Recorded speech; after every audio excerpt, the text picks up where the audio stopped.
नमस्कार,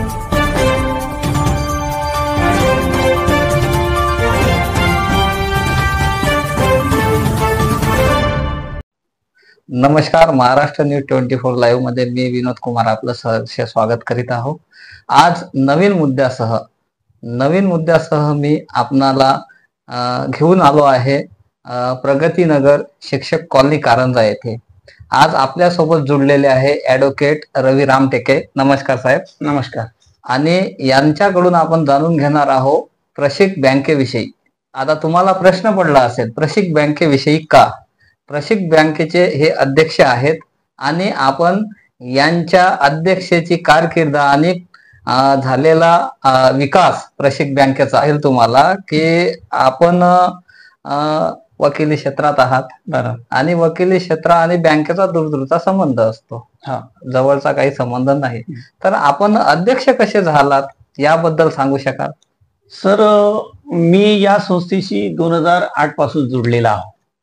सर्वप्रथम या संस्थेमध्ये मी लीगल ॲडवायझर म्हणून काम पाहिलं, लीगल ॲडवायझर होतो आणि तेव्हापासून मी या संस्थेशी जुडलेला आहे। आता संस्थेशी जुडला असताना संस्थेची जडणघडण माझ्या समोर झालेली आहे। जेव्हा ही संस्था 1999 मध्ये स्थापन झाली, माझ्या माहितीप्रमाणे एका तुटपुंज्या भागभांडवलावर झाली, तेव्हापासून या संस्थेचा जो हा चढता आलेख आहे, तो चढता आलेख ज्या पद्धतीनं वाढला गेलेला आहे तो माझ्या कारकिर्दीमध्ये, मला असं सांगावंसं वाटणार नाही की माझ्याच कारकिर्दीमध्ये, परंतु मला असं वाटते की माझ्या कारकिर्दीमध्ये जे आमच्या विद्यमान व्यवस्थापक आहेत आशा राऊत, त्यांचा जो प्रयत्न आहे, त्यांचा प्रयत्न सकाळी 8 वाजतापासून जाऊन रात्री 11 वाजेपर्यंत संस्थेसाठी पूर्ण काम करणं आणि सभासदाशी ते जे त्या सभासदांना जे लागतं संस्थेविषयी, म्हणजे संस्थेविषयी जे देणं असतं ते त्या सभासदांना देणं, हे जे कार्य त्या आमच्या व्यवस्थापकीचं आहे ते खरोखरच वाखाणण्याजोगं आहे। आणि त्यानंतर 2008 मध्ये निवडणूक झाली माझ्यासमोर आणि 2008 मध्ये निवडणूक झाल्याच्या नंतर मागील काही अध्यक्ष झाले, संचालक मंडळ झाले। त्यावेळेस मी पाहिलं की मी त्या संस्थेमध्ये जेव्हा लीगल ॲडवायझर म्हणून जात होतो, तर लीगल ॲडवायझर मधून जात असताना माझ्यासमोर जेव्हा संचालक मंडळाच्या मीटिंग व्हायच्या आणि त्या मीटिंग मध्ये बसल्यावर जेव्हा या माझ्या व्यवस्थापिका आहे सध्या आशा राऊत, ह्या जेव्हा त्या संचालक मंडळासमोर एखादा प्रश्न मांडायचा आणि की आपल्याला संस्थेसाठी काहीतरी करून दाखवायचं आहे, भागधारकासाठी किंवा कर्जदारासाठी आपण कशा प्रकारे कर्ज द्यायचं, ठेवी आपल्याकडे कशा घ्यायच्या आणि आपण आकर्षित कसं करायचं ठेवीदारांना, कारण संस्थेला ठेवी लागतं। कोऑपरेटिव्ह सेक्टर म्हणजे काय असतं की कोऑपरेटिव्ह सेक्टर हे दुसऱ्यांना आर्थिक, जो सभासद एक समाजातला घटक एकत्र येऊन आर्थिकता एकामेकाशी जुळून आणण्यासाठी हा कोऑपरेटिव्ह सेक्टर असतं, त्याच्यामध्ये ठेवीदार असणं आवश्यक असतं। आणि मग या ठेवीदारांना आपल्याकडे कसे आकर्षित करावे याच्या प्रकारे जर त्या मॅडमने प्रश्न मांडला तर त्यावेळेस संचालक मंडळ असं जाऊ द्या, आपल्याला काय संस्था चालवायची आहे, अशा प्रकारचा विचार त्यावेळेस ते मांडत राहायचे। स्थापन झाली आणि याचा विकास कसा काय वाढला? प्रशिक ग्रामीण सहकारी पतसंस्था ही 1998 आणि 99 मध्ये स्थापन झालेली आहे। तेव्हापासून मी आता याच्या अगोदर सुद्धा सांगितले की तुटपुंज्या भागभांडवलावर सुरू झालेली आहे आणि तेव्हापासून या संस्थेमध्ये अनेकांनी काम केलेलं आहे। आणि मी तुम्हाला पहिले सांगितलं की मी 2008 पासून या संस्थेमध्ये जोडलेला आहोत। त्याच्यानंतर जेव्हा संस्था ही उदयास आल्याच्या नंतर हा संस्थेचा जो आलेख आहे, चढता आलेख म्हणतो आपण आर्थिकतेचा, हा ज्या समाजाप्रती म्हणजे आर्थिकताप्रती जे आर्थिकता देणं असते ते संस्थेनं खूप दिलेलं आहे भागधारकांना। आणि या संस्थे कोऑपरेटिव्ह सेक्टरमध्ये कसं असतं की भागधारकांनाच एक आर्थिकता म्हणून लोन द्यावं लागतं, कर्ज वाटप, आणि तो भागधारक मग त्या संस्थेशी जुळला असतो आणि मग जुळल्याच्या नंतर भागधारकाची एक त्या संस्थेविषयी काही देणं लागतं आणि मग तो प्रामाणिकपणे देतो। आणि कोणती संस्था वाढीसाठी त्या ठिकाणचा संचालक मंडळ एक प्रामाणिक असला असतो। संचालक मंडळ या उपविधीमध्ये दिलेलं आहे तसं की संचालक मंडळाचा जो संचालक असतो त्याला स्वतःलाही कर्ज घेता येत नाही आणि नातेवाईकांना सुद्धा देता येत नाही, असाच संचालक लागतो। आणि असे संचालक जर प्रामाणिक असले तर ती संस्था भरभराटीस येतात, दिवसेंदिवस तिची भरभराट वाढत जाते आणि अशाच प्रकारे या संस्थेची भरभराट वाढत आली। संस्थेमध्ये जसं की तुम्ही सांगितलं 2008 पासून जुळले, तर तुम्ही एकाएकी अध्यक्ष कसे झाले आमच्या दर्शकांना सांगावं. या संस्थेशी जेव्हा मी कायदेशीर सल्लागार म्हणून काम पाहत होतो, तर काम पाहत असताना 2019 मध्ये जेव्हा निवडणूक झाली, त्या निवडणुकीमध्ये एक SC कॅटेगरी मधून प्रवर्गातून फॉर्म भरावा अशी बाकीच्या भागधारकाची आणि इतर लोकांची इच्छा होती, आणि म्हणून मी त्या प्रकारे त्याच्यामध्ये त्या SC प्रवर्गातून फॉर्म भरला आणि भरघोष मतदानानं, कारण ही संस्था लोकांच्या पर्यंत पोहोचली होती, ऑलरेडी लोकांच्या मनामध्ये बसलेली होती आणि प्रामाणिक व्यक्तीच या संस्थेवर असावा अशी लोकांची मतदारांची धारणा होती, आणि म्हणून याच्यानुसार या मतदाराच्या नुसार मी या संस्थेचा एक संचालक म्हणून झालो. आणि त्यानंतर मग त्या संचालकाच्या याच्यातनी या सर्व गोष्टीमध्ये कुठंतरी धाडसी निर्णय घ्यावे लागतात. तुम्हाला एक कर्मचाऱ्याप्रती तुमची एक आत्मीयता असली पाहिजे आणि तुमचा विश्वास असणं महत्वाचं आहे. कर्मचाऱ्यावर जर तुमचा विश्वास नसला तर तुम्ही संस्था भरभराटी नेत नाही. कर्मचाऱ्यावर विश्वास महत्वाचा आहे आणि तो विश्वास मी संपूर्ण कर्मचाऱ्यावर टाकला. प्रसिद्ध या संस्थेचे सर्व कर्मचारी इतके प्रामाणिकाने काम करणारे आहे की स्वतःला त्यामध्ये त्यांनी असं झोकून दिलेलं आहे. विशेषतः म्हणजे आशाताई राऊत आमच्या व्यवस्थापिका, याच्याबद्दल तर संपूर्ण मतदारांना, भागधारकांना आणि संपूर्ण कारंजा शहरांना माहिती आहे की मॅडम काय करताय, कशा प्रकारे करत आहे, आणि त्या संस्थेचा प्रत्येक कर्मचारी किती प्रामाणिक आहे, तो किती काम करतोय हे सुद्धा सर्व मतदारांना माहिती आहे. निश्चितच आपण यांना आणखी एक प्रश्न विचारूया की आता यांनी सांगितले की बँकेचा विकास आहे हा खूप भरभराटीस आलेला आहे, तरी पण मी तुम्हाला एक प्रश्न विचारू इच्छितो की बँकेचा टर्नओव्हर हा 2014 मध्ये आणि आज कसा आहे. सर, 2014 मध्ये जेव्हा एक आमसभा झाली होती, त्या आमसभेमध्ये जेव्हा मी म्हणजे एक आमचं बुकलेट असतं आमसभेचं, त्याच्यावरती वार्षिक जे असतं आमसभेमध्ये, त्यावेळेस 2014 मध्ये आपल्या संस्थेचा मला वाटते 70 ते 80 कोटीपर्यंत टर्नवर्क होता.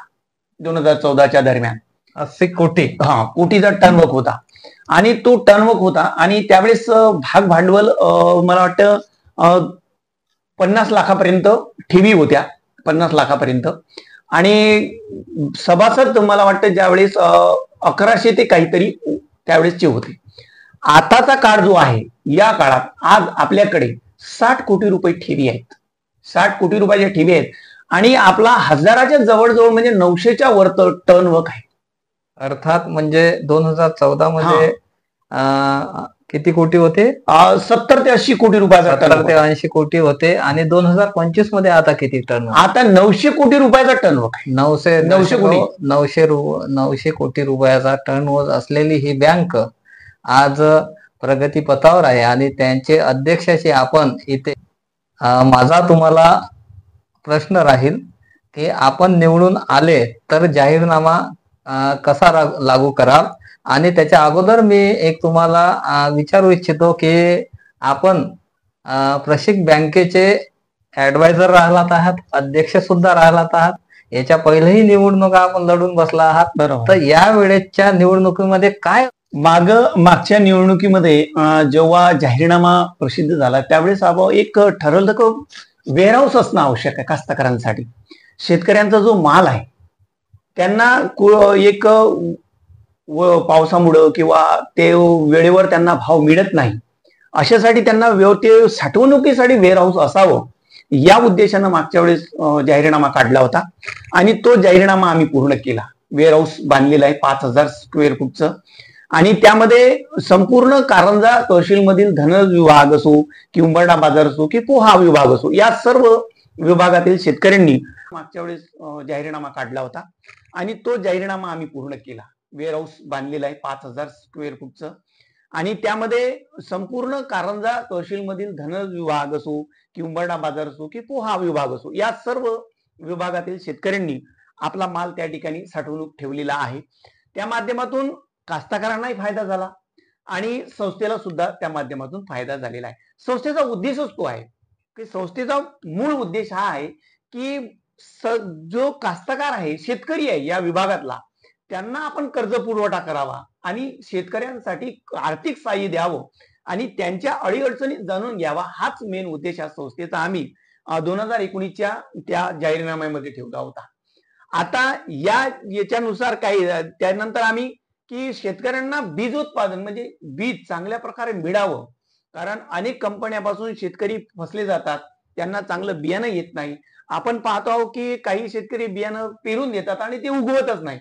अशासाठी आपल्या शेतकऱ्यांना आपल्या संस्थेचे जे भागधारक आहे ते शेतकरी आहे किंवा इतरही त्यांच्या माध्यमातून आलेले जे शेतकरी आहे त्यांना सुद्धा उत्कृष्ट बियाणं मिळावं, त्यांचं नुकसान होऊ नये, या माध्यमातून आपण प्रसिक फार्मर प्रोड्युसर कंपनी ही काढलेली आहे आणि ती कंपनी सध्या आपली या ठिकाणी आता उभारणं चालू आहे. तसा तिचा उपक्रम सुरू आहे. आपण विमल बर्डे यांच्या त्या याच्यामध्ये आपण भाड्यानं घेऊन ती कंपनी सध्या सुरुवात आहे. बीजोत्पादन त्याचं बीज प्रक्रिया चालू आहे आणि त्याच माध्यमातून तहसीलदाराच्या माध्यमातून भुवनेश्वरी ज्या कलेक्टर होत्या त्यांच्या माध्यमातून आपण ज्या आत्मग्रस्त जे शेतकरी आहेत त्यांना सुद्धा आपण मोफत बियाणं वाटप केलेलं आहे.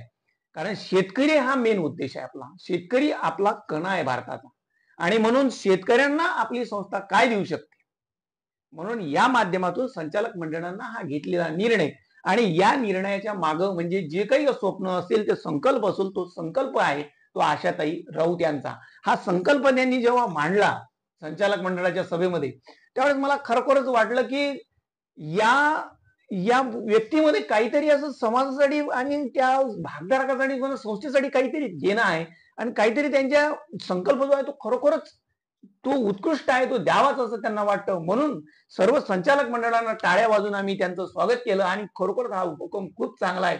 अशाच प्रकारचा उपक्रम तुम्ही राबवा आणि म्हणून सर्व उपक्रम या ठिकाणी राबवल्या गेलेला आहे. यावर्षी 500 ते 600 बॅगा गेलेल्या आहेत आणि 100 बॅगा आम्ही या बियाण्याच्या ज्या आत्मग्रस्त शेतकऱ्यांना वाटप केलेला आहे. आता तुम्ही म्हणताय की हा जो जाहीरनामा आहे आता याच्यानंतरचा आम्ही कोल्ड हाऊस म्हणजे आणखी जो हा कोल्ड हाऊस आहे जो व्हेजिटेबल्स आहे कास्तकारांचं शेतकऱ्यांचं तो प्रोटेक्टेड राहावं त्यासाठी ग्रीन हाऊस एक कोल्ड हाऊस निर्माण करायची आहे आणि तो जाहीरनाम्यात आम्ही दिलेला आहे. तशा प्रकारचं कोल्ड हाऊस निर्माण करून त्याला storage cold storage house warehouse काढायचं आहे आणि ते प्रलंबित आहे, त्याचा चालू आहे त्या कंपनीच्याच ठिकाणी आणि तो आम्ही पूर्ण करणार. कारण संचालक मंडळ आमचं त्याच्यासाठीच आलेलं आहे की शेतकऱ्यांसाठी करण्यासाठी आणि भागधारकांसाठी करण्यासाठी. तुमचा सांगायचा असा अर्थ आहे की प्रशिक ही संस्था शेतकऱ्यांसाठी जास्तीत जास्त लक्ष केंद्रित करून त्यांच्यासाठी कार्य करतात. बरोबर. आपण जुळून राहा महाराष्ट्र न्यूज 24 लाईव्ह सोबत. तोपर्यंत आपण घेऊया ब्रेक. पुन्हा आपण आलो आहेत. आपण जुळून आहात महाराष्ट्र न्यूज 24 लाईव्ह सोबत आणि आपल्या सोबत रवी रामटेकेजी. तर माझा जो प्रश्न होता त्याच्यावरच पुन्हा मी येतोय की आपल्या जाहीरनाम्यामध्ये असं काय आहे की बाकी जे किंवा वोटर्स आहेत तुम्हालाच का मतदान करतील, तुमच्या जाहीरनाम्यामध्ये असं काय आहे ते आमच्या दर्शकांना तुम्ही सांगावं. फार सुंदर प्रश्न आहे सर. आपण हा जो प्रश्न केला की आमच्याच आमचं जे पॅनल आहे विकास, या पॅनललाच या भागधारकांनी जे वोटर आहेत आपल्या प्रशिक संस्थेचे, विकास म्हणजे पूर्ण नाव विकास पॅनल ज्यांनी आतापर्यंत विकास घडून आणला म्हणून विकास पॅनल निश्चितच विकास आहे आणि तो सर्व कारंजेकरांना दिसत आहे आणि संस्थेविषयी विकास जो आहे हा सर्व वोटर्सना जे आमचे मतदार आहेत त्यांना सर्वांना दिसायचे. संस्था कुठं होती, एक 10 बाय 10च्या खोलीत असलेली पंचायत समिती समोरची संस्था ती आज स्वतःच्या जागेमध्ये, जी जागा पुंजानी कॉम्प्लेक्स मध्ये आपण घेतलेली आहे दुकानं, ते स्वतःच्या जागेमध्ये आहे. स्वमिळकतीत मालकी हक्कात ती आज संस्था ठाकलेली आहे, उभी आहे. हीच विकास जी गंगा आहे हे लोकांना कारंजेकरांना दिसत आहे. जेव्हा कोणी भागधारक येतो ना संस्थेमध्ये तेव्हा तो त्या संस्थेकडे आल्याबरोबर तो पाहतो, बघत राहतो आणि 5 मिनिट तो सर्व पाहतो आहे की संस्था काय आहे, कशा पद्धतीची आहे. तर हा विकासातूनच येतो. जेव्हा विकास संस्थेचं जेव्हा विकास म्हणजे विकास असतो, तेव्हा ती संस्था आपोआपच म्हणजे भरभराटीला लागते. आम्हालाच का मतदान द्यावं हा मुद्दा आहे. संस्था चालवासाठी प्रामाणिकपणा असणं आवश्यक आहे. मी तुम्हाला पहिल्यांदाही सांगितलं की संस्था चालवासाठी प्रामाणिकपणा. दुसरा म्हणजे संस्था तुम्ही चालवता उद्देश काय? संस्था चालवून नफा कमावणे हा जर तुमचा उद्देश असेल तर मात्र तुमची संस्था पुढे जात नाही. निश्चितच. संस्था हा दुय्यम भाग आहे. तुम्हाला लाभांश हा तुमच्या भागधारकांना द्यावाच लागतो. तो दुय्यम भाग आहे, तो देतोच आपण, कारण तो येतोच. परंतु संस्थेत मुळात जो उद्देश असतो संस्थेचा, तुम्हाला तुमच्या सभासदांना आर्थिक मदत देणं आहे. त्याला आर्थिकतेतून वर काढणं, त्याच्या उत्पन्नाचा भाग वाढवून येतो, आर्थिक उत्पन्न वाढवणं हा महत्वाचा असतो. आणि त्याच्यासाठीच 4-5 लोक अशी, म्हणजे हे जे कोऑपरेटिव्ह सेक्टरमध्ये लोक असतात हे एकत्र येऊन भागधारक आपणच आपल्यामध्ये ठेवी करून आणि आपणच आपल्यामधल्या लोकांना त्यांचं आर्थिक उत्पन्न वाढावं, त्याची आर्थिकता वाढवावी या उद्देशानं संस्था स्थापन झालेली असते. प्रशस्त अशी असलेली इमारत प्रशिक बँकेची आज आपल्याला कारंजाच्या ठिकाणी कुंदाणे कॉम्प्लेक्स इथे आपल्याला बघायला मिळते. आपण निश्चितच तेही आपणाला दाखवू. तर शेतकऱ्यासाठी काही यांनी नवीन प्रेरणा स्त्रोत निर्माण केले आहेत, जसे की वेअर हाऊस, जसं की आता तुम्ही सांगितलं कोल्ड मधून कोल्ड स्टोरेज कोल्ड, अशा प्रकारचे. आणि शेतकऱ्यावर हे निश्चितच काम करणारे. तरी पण उत्साह आहे आमच्या दर्शकांतून, या शाखेतून तुम्ही काय करू इच्छिता? भरपूर उपक्रम आहेत शेतकऱ्यांसाठी. शेतकऱ्यांचं कोल्ड हाऊस असणं आवश्यक आहे. आज आपल्या एरियामध्ये कारंजा तहसीलमध्ये कोल्ड हाऊस नाही आहे आणि त्या ठिकाणी कोल्ड हाऊस असणं आवश्यक आहे, म्हणून ते निर्माण करण्यात यावे. आणि शेतकऱ्यांना आर्थिक मदत ही करणं जरुरीचं आहे. आज शेतकरी आत्महत्याग्रस्त होत आहे अनेक ठिकाणी. त्याच्या अशा ठिकाणी जर आपल्या संस्थेनं त्या शेतकऱ्याला त्याचं हे पाहून जर आपण त्यांना आर्थिक मदत केली आणि त्याला त्याच्या याच्यातून आपण जर बाहेर काढायचा प्रयत्न केला तर निश्चितच मला छोटेखानी त्यांनी सांगितलं की तुम्ही प्लॉट्स तयार करा, त्या ठिकाणी तुम्हाला मार्गदर्शक येतील. तुमचे जे कृषीविषयक ऍग्रिकल्चर जे विद्यार्थी आहेत, जे चांगल्या प्रकारे हे करू शकतात शेती, सधन शेती, आणि त्यांना त्या सधन शेतीबद्दलचं ज्ञान आहे, असे विद्यार्थी, असे कर्मचारी येऊन तुम्हाला मार्गदर्शन करतील. त्या प्लॉट्स मध्ये तुम्ही किती बाय किती मध्ये कशा प्रकारचं बियाणं लावायचं आहे, कोणत्या प्रकारचं लावून त्याचं उत्पन्न कसं वाढतं, पेस्टिसाइड काय करायचं आहे त्यांना, त्यांच्यानंतर त्याचं संगोपन कसं करायचं, या सर्व माहिती आम्ही देणार आहोत. त्या दिलेल्या आहेत आणि चालूही आहे अशा प्रकारचा, आणि तो वाढत आहे. जसं मागच्या वेळेस आमच्या संघ मला वाटते या एरियातले 100 ते 150 कास्तकार आमच्याशी जुडलेले आहेत, की आणखी आता 500 ते 600च्या या वर्षीच्या दरम्यान आहेत आणि येणाऱ्या काळात भरपूर जुळणार आहेत. कारण आपण प्रशिक ग्रामीण सहकारी पतसंस्थेतर्फे ही जी कंपनी चालवत आहोत हे केवळ म्हणजे केवळ कास्तकारासाठी. ठेवीदारांसाठी कशा प्रकारचं तुम्ही बँकेतर्फे देणं केलं आहे ठेवीदारांना, जसं की ते तारण सोनं वगैरे ठेवतात, तर तुम्ही कोणत्या प्रकारे त्यांना बँकेच्या वतीने टॅक्स वगैरे देता? सर, त्याच्यामध्ये तारण जे असतं, सोनं तारण कर्ज, ज्या वेळेस एखाद्या काही व्यक्तींना म्हणजे एकदम कर्जाची आवश्यकता असतं, परंतु त्याची प्रॉपर्टी वगैरे सर्च रिपोर्ट काढा किंवा त्याला वेगवेगळ्या प्रकारे खूप कागदपत्र जमा करा, त्याची जी प्रोसिजर लागतं, अशा वेळेस काय असतं की त्या व्यक्तीजवळ जर सोनं असेल तर त्वरित त्याला सोनं तारण कर्ज मिळतं आणि ते त्वरित होतं. आणि म्हणून त्यासाठी तारण कर्ज योजना, आम्ही सोने तारण कर्ज योजना ती राबवलेली आहे आणि ते उत्कृष्टपणे चालत. आणि बेरोजगारी जास्त आहेत, आपण बघतो, आपण विदर्भवासी आहोत. आणि तुम्ही जशी शेतकऱ्यासाठी ही प्रशिक बँकेतर्फे खूप चांगला स्तुत्य उपक्रम राबवला आहे, जसं की तुम्ही वेअर हाऊस वगैरे, आणि बेरोजगारासाठी याच्यामधून तुम्ही काय सांगू शकाल? तर आता या कंपनी प्रशिक ग्रामीण सहकारी पतसंस्थेच्या माध्यमातून जी कंपनी साकारत आहे, यामध्ये कमीत कमी म्हणजे 40 ते 50 लोकांना म्हणजे रोजगार मिळणार आहे. त्यामध्ये कोल्ड हाऊस त्याच्यातही सुद्धा, म्हणजे असं म्हणा की 100च्या जवळजवळ रोजगार निर्माण होणार आहे. निश्चितच 100च्या जवळजवळ रोजगार निर्माण होणार आहेत. आणि जे सुशिक्षित बेरोजगार आहेत त्यामध्ये आपले त्यांचं स्किल, कौशल्य ते वापरून घ्यायचं आहे. कारण त्यांच्यामधलं जर स्किल कौशल्य तुम्ही ओळखून वापरलं नाही तर त्याला तो न्याय दिल्यासारखा होत नाही. म्हणून त्या कर्मचाऱ्याचं स्किल असणं आवश्यक, ते ओळखायला पाहिजे आणि त्या स्किलचा उपयोग संस्थेसाठी करणं महत्वाचं आहे.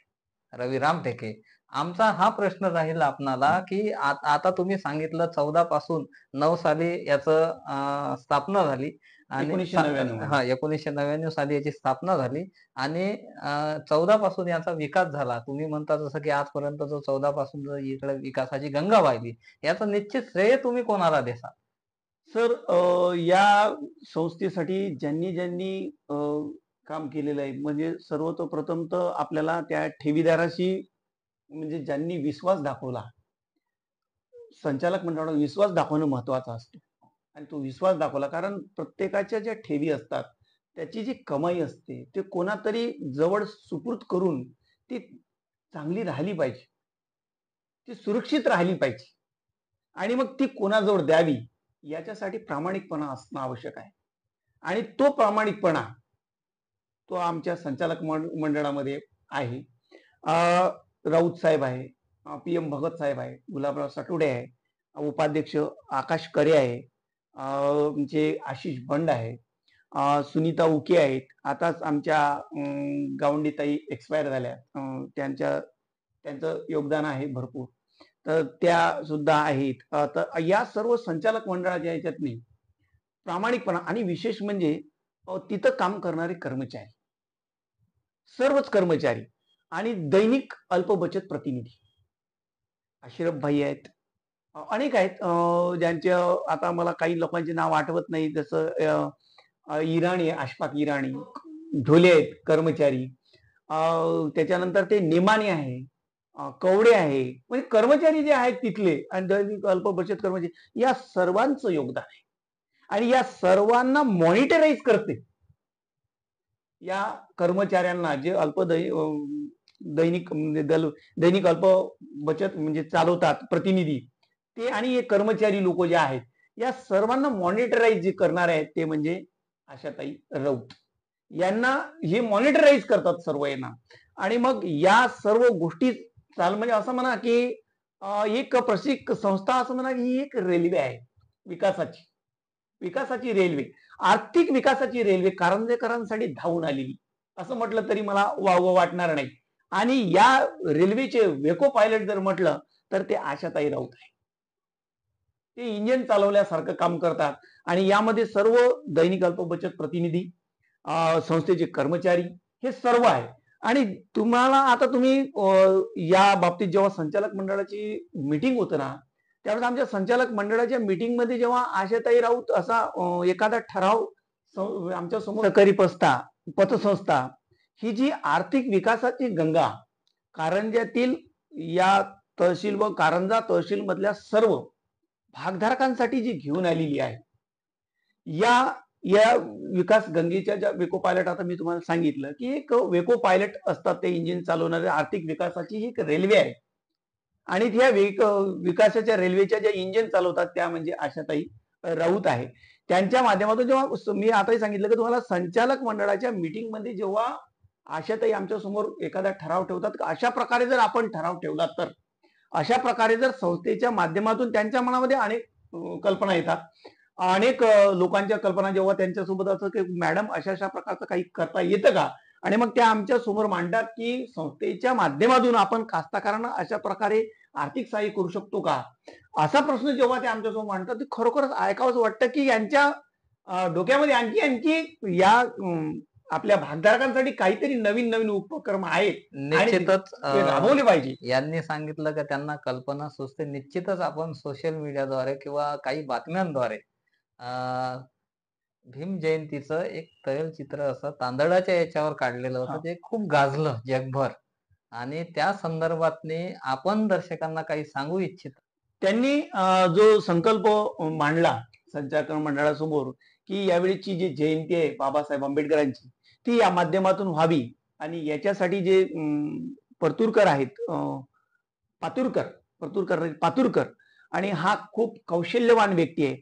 आणि आतापर्यंत संस्थेनं ज्या ज्या लोकांमध्ये कौशल्य आहे त्या सर्व लोकांचं कौशल्याला गुणाची परख केलेली आहे, पारख केलेली, आणि त्याच्या गुणाला पूर्ण न्याय दिलेला आहे.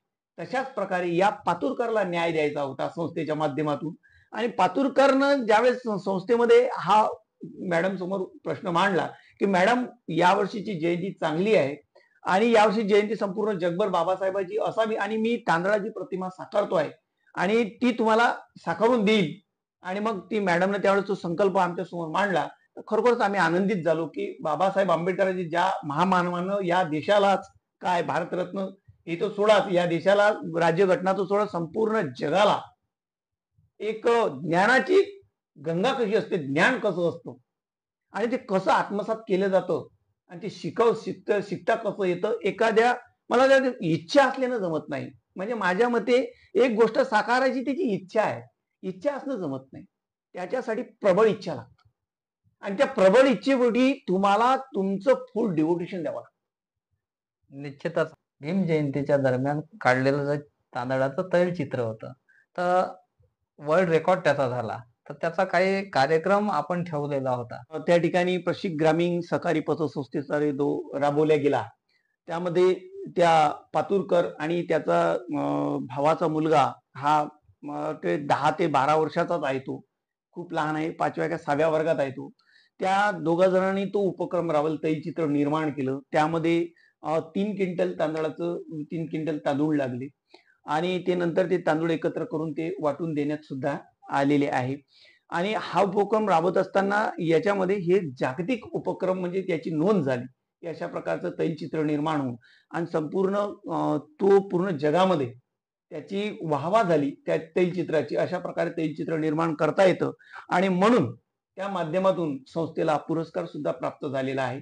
त्या पुरस्काराचा एक कार्यक्रम म्हणून जेव्हा आपल्या इथले खासदार देशमुख साहेब हे सुद्धा त्या पुरस्कारासाठी उपस्थित होते, तसेच आपल्या कारंजा विधानसभेच्या आमदार सईताई डहाके हे सुद्धा तिथे उपस्थित होत्या.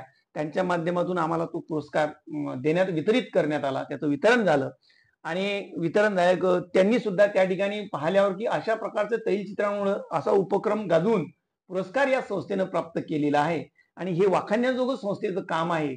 म्हणून त्या ठिकाणी आपल्या इथले विद्यमान खासदार संजय देशमुख आपल्या यवतमाळ वाशिम लोकसभा मतदारसंघाचे, त्यांनी सुद्धा सांगितले की जेव्हा जेव्हा या संस्थेला अशी काही काम पडेल की जेणेकरून त्या ठिकाणी माझं काम पडेल, तर त्यावेळेस मी निश्चितच या संस्थेला सहकार्य करेल, अशी त्या ठिकाणी ग्वाही दिली. तसेच निश्चितच आपण जोडून आहात ॲडव्होकेट रवी रामटेके यांच्यासोबत. निश्चितच प्रशिकचे ते अध्यक्ष सुद्धा राहिलेले आहेत. तर तैलचित्राचा भीम जयंती निमित्त यांचं जोगं जे काम यांनी कार्य केलं प्रशिक बँकेतर्फे, तर आमच्या माध्यमानुसार आम्ही आपणाला सांगू इच्छितो की हे कार्य पूर्ण जगभर पसरलं. भरपूर महाराष्ट्रामध्ये भरपूर बँक आहेत. भीम जयंतीचा असा हा उपक्रम जे यांची ती कल्पना असते आणि अशा संकल्पना ज्या जगभर पसरल्या जातात सोशल मीडियाच्या माध्यमातून, टीव्ही चॅनलच्या माध्यमातून आणि अशा प्रकारचे यांचे स्तुत्यमय असे उपक्रम आहेत. तर निश्चितच या निवडणुकीच्या दरम्यान आपणाला काय सुचतंय आणि तुम्ही बँकेबद्दल यांनी खूप काही आता आपल्या या मुलाखतीमध्ये सांगितलं आहे. ते अध्यक्ष आपल्यासोबत जोडून आहेत आणि आपण बघत आहात महाराष्ट्र न्यूज 24 लाईव्ह. तर विकास गंगा विकास गंगा विकास गंगा यांनी हे या प्रशिक बँकेला असं त्यांनी सांगितलं, जसं की शेतकऱ्याबद्दल, बेरोजगारीबद्दल आणि इथे असलेल्या ग्राहक, तसेच जे काही वृंद आहे त्यांचे सेवक म्हणा, कर्मचारी, अधिकारी, अशा सर्वांबद्दल अध्यक्ष यांनी सर्वांबद्दल आपल्याला सांगितलं. आता आपण बँक म्हटल्यानंतर त्यांना पुरस्कार असतात आणि त्याच पुरस्काराबद्दल आपण त्यांना विचारणार आहोत, पावतीबद्दल आपण यांना विचारणार आहोत. तर जाणून घेऊया, तर बँकेला अशा प्रकारचे कुठे पुरस्कार मिळाले असतील त्याच्याबद्दल थोडं आम्हाला माहिती द्यावी. आपल्या या संस्थेला आतापर्यंत 26 पुरस्कार भेटलेले आहेत. कोणत्या प्रकारचे? बँको रिबन पुरस्कार दरवर्षी आपण घेत असतो. पहिल्या वेळेस ज्यावेळेस आपल्या ठेवी 5 कोटी होत्या, 5 कोटी ते 11 कोटी होत्या, त्यावेळेस पुरस्कार मिळाला होता बँको पुरस्कार, ब्ल्यू रिबन पुरस्कार. त्याच्यानंतर जसजशा आपल्या ठेवी वाढत जातात आणि आपली बँकेची प्रगती वाढत जाते. तशा प्रकारचा हा पुरस्कार वाढत जातो. आणि मग तशा प्रकारचा आपला आतापर्यंत त्याच्यानंतर सहकार रत्न पुरस्कार आपल्याला मिळाला कोल्हापूरहून. आणि सहकार रत्न म्हणजे सहकारामध्ये जो सहभाग असतो, सहकार कसे चालवले जाते सहकारामध्ये, तर हा सहकार रत्न सुद्धा निश्चितच आपल्याला सहकारातून ज्याला विकास म्हटले जाते. विकास म्हटलं जाते, तशा प्रकारचा पुरस्कार आपल्याला सहकार रत्न पुरस्कार आपल्याला मिळालेला आहे. अशा आतापर्यंत 26 पुरस्कार आपल्याला या पतसंस्थेच्या मिळाले आहे. या माध्यमातून लोकांना माहिती झाली की संस्था किती प्रगत आहे, किती प्रगल्भ आहे आणि हिचा आर्थिक विकास कसा होत आहे. कारण जेव्हा आर्थिक विकास होतो तेव्हाच लोक आपल्या आर्थिक विकासाची जाणून घेतात आणि जाणून घेतल्याच्या नंतर मग आपल्याला पुरस्कृत करतात. अशा प्रकारे लोकांनी सर्व महाराष्ट्रावर ज्या पतसंस्था आहेत महाराष्ट्रभर, त्या सर्व पतसंस्थांमध्ये आपली पतसंस्था त्यांनी निखळून काढलेली आहे आणि ती निखळून काढत असताना त्याच्यानंतर मग त्यांनी आपल्याला ते पुरस्कार प्रदान केलेले आहेत. आपण जसं सांगितलं की या बँकेला 26 पुरस्कार मिळाले आहेत, ते त्यांची पोचपावती समजा. विकासाची गंगा असलेली ही प्रशिक बँक, आणि याबद्दल आपण एक आणखी माझा शेवटचा प्रश्न तुम्हाला होता का, एवढं विकासाचं सहकाराबद्दलही तुम्ही सांगितलं, सहकाराचा एक पुरस्कार मिळाला. निश्चितच सहकाराचा पुरस्कार मिळणे म्हणजे याच्या शाखाही हे ओपन करू शकतात. तर अशा प्रकारचं कुठे शाखा तुम्ही वाढवण्याचा प्रयत्न करणार आहात का तुमच्या विकास या पॅनलमधून? बरोबर आहे तुमचा हा प्रश्न फार फार चांगला आहे. हा प्रश्न असायलाच पाहिजे असं मला वाटतं की आपण आपल्या जो शाखा आहेत त्या ओपन करायचा एक अजेंडा तो आहेच अजेंडा आणि तो आपण साकारणारच आहोत आणि तो प्रलंबित आहे मुद्दा. तो आज आपण त्याचा अर्ज केलेला आहे आणि तो मुद्दा जो आहे तो विचाराधीन याकडे पडलेला आहे. त्याच्यावर विचार होऊन आपल्या लवकरात लवकर या भागधारकांच्या सेवेसाठी आपल्या शाखा निर्माण होणार आहेत आणि त्या येणार आहेत. निश्चितच बेरोजगारांना सुद्धा याच्यातून पुढे नोकरी मिळावी, नोकरीची संधी मिळावी असं आम्हाला वाटते. आणि पुढील तुमच्या विकास पॅनलसाठी आमच्या महाराष्ट्र न्यूज 24 लाईव्ह तर्फे शुभेच्छा देतो आणि तुमची रजा घेतो. नमस्कार. धन्यवाद.